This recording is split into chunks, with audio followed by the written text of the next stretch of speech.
So when we go over this topic with clients, I automatically have them do an assignment. Rate from 1 to 10, those 4 categories. 10 means you're sustained, you're happy, you're joyful. You give yourself a 10 out of 10 in that sensation of feeling complete in that genre. 1 is that you really consider yourself at a deficit. You feel depressed, you feel low, nothing about it uplifts you.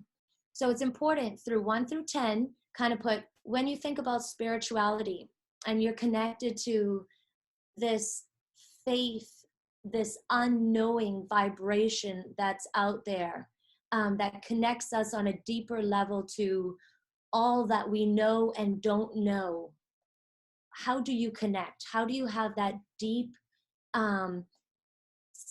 this deep essence of security by connecting to something else that's out there? That's something that you want to consider. Christine, what are your thoughts on spirituality as a primary food?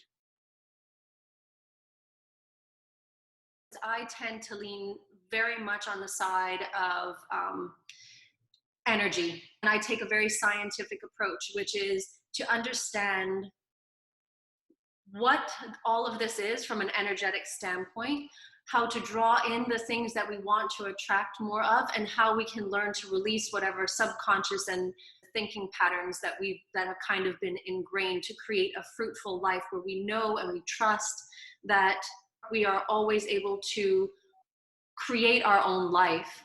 So, I mean, that's a whole other one of my favorite topics. Yeah.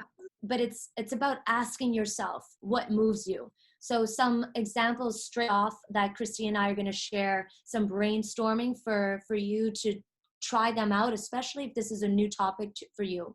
1 is go to different churches, try different religions, see if you connect to any of them and if they resonate with you. If exploring different churches and religions, you've already done that. Another idea is meditations. There's so many different apps that you can experiment with in the comfort of your home. So Insight Timer is a phenomenal one, but I mean, there are so many. Sit down and take a meditation on a theme. See how you connect with it. The main thing is, as you're experiencing these new ways to be connected to spirituality, be open and also ask, is this resonating with me? Does this make me feel good, calm, peaceful? All of these positive words. And if not, maybe it's not the time for you. Shelf it, keep exploring, maybe come back to it again. Another one for me that has just been a constant for the last 15 years, coming onto the mat with a yoga instructor, a master instructor. His name is David Swenson. I just do a 40 flow with him. And when I hear his voice and when I connect with my breath, I know I'm turning on my parasympathetic nervous system. I truly feel like I'm in the zone. And afterwards, I am so confident in who and what I am and so peaceful about my existence. I know that I have tapped into the wonder of the universe.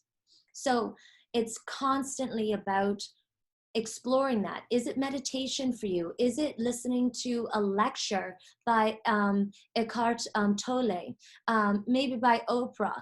All of them, they have those Soul Sunday segments on podcasts, right? The main thing is explore that category, that primary food, and see how you can bring yourself into a 10 out of 10.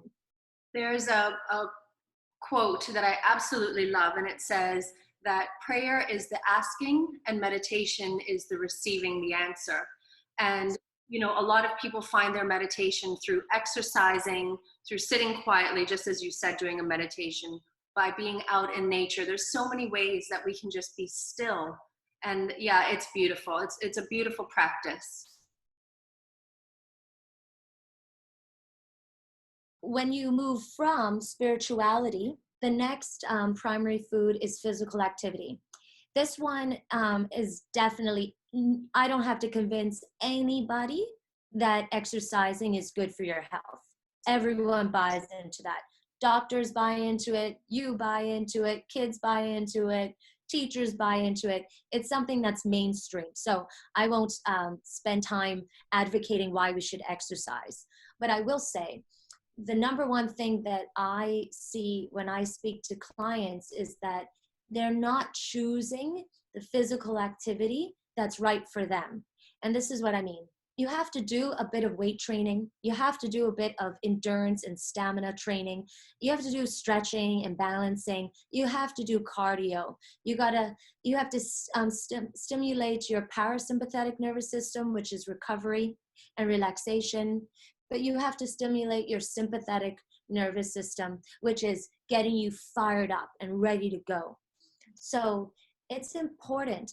And then more than any of that, but those are also important, you got to love it. You have to love it. And be prepared that what you loved in one decade might change in another. And also, it's important, know where your headspace is and be respectful for what your body is asking for and not what your ambition, your cravings for a certain body image is asking for. The mind does not lead you.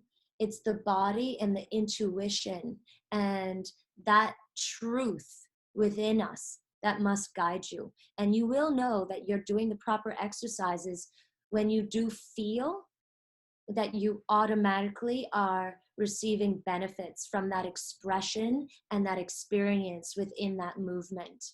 Yeah. And it doesn't even have to be those traditional style workouts. It could be dance. It could be, I know one of my best friends in high school, her mom, she said her working out was cleaning the house every day and being out in the garden gardening. And that's how she keeps her body strong too. I was talking with a physiotherapist, quite a well-known one in the States a couple of months ago. And he works with many athletes. And we were talking about diversity of movements and how important it is if we're just doing, static movements. So as an example, CrossFit, you're doing just like regular movements all the time like this, but then you forget about the little muscles. And I've been doing a lot of plyometric workouts and different kinds of things. And I like running sometimes too. And I did yoga with you on Sunday, the Vinyasa flow class on Yoga Lattes. I think that's what it was. Yeah. And the next day, the top of my thigh and this part of my muscle in my arms, they weren't super sore, but I felt them activated in my intercostal muscles and my sides. And it felt great. And it reminded me again that, yes, you do have to enjoy the movements, but we also have a responsibility to our body to make sure that if we have a sedentary lifestyle or, we're just doing one type of movement, that we keep bringing that balance in so that we're activating the muscular groups of our body. I'm so happy you said that. And yes, and so it's all about just designing a plan that's perfect for you, not all of us, specifically for you. And there's some general guidelines. And the general guidelines are, I love to look at centurion cultures, which are basically pockets around the world where you have the highest rate of healthy people living over the age of 100. So for me, when we had our pyramid talk in the beginning of our conversation, when I said, look and see the results of a food pyramid, of a food guidelines, right?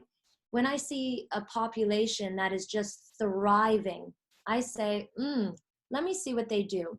And so we know those cultures, and they're from all over the world. So different countries, different influences, all of them, the women basically walk 15,000 steps a day. Men walk about 18,000 steps a day. And it's consistent, moderate exercise over a long period of time. Patabi Joyce, yoga, did yoga for until his death.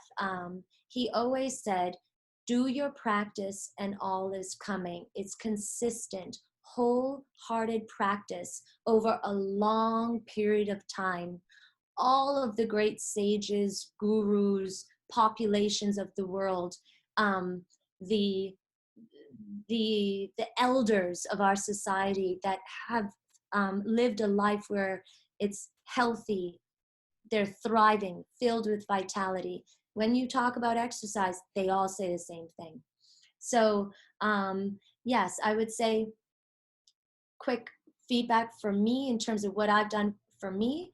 Awareness exercises are extremely important. I've chosen mine to be Pilates and yoga. For you, maybe it's Qigong, maybe it's Tai Chi. I don't know. Explore, see what it is for you. For cardio, I've chose salsa, bachata, merengue, anything for social dancing is for me. And then I've chose in terms of just regular movement, it's bicycling and walking. And I make sure that I'm getting in my 15,000 steps a day. So on a different topic, there's a lot that the government can do to set societies up for success and change their environment to create healthy environments for people to participate in. We see that persons who live in Denmark, Manhattan, where the pedestrian lifestyle is the lifestyle for transportation, you have decreased rates of different chronic diseases. So interesting topic there. That's another one that we can discuss as well. The other thing that I'll just say about movement and exercise is that we have 4 key exits for toxins within the human body: our lungs, our skin, our kidneys, and the bowel. And what is the number one thing that hits on elimination of all of those areas? It's exercise. Lots of deep 1,000%. sweating, drinking more water, so you're, pooping and peeing more, right? So, and it's getting those organs massaged. So, hey, Jana, just for comparison's sake, do you want to show me your guns and my CrossFit ones, and let me see your yoga ones?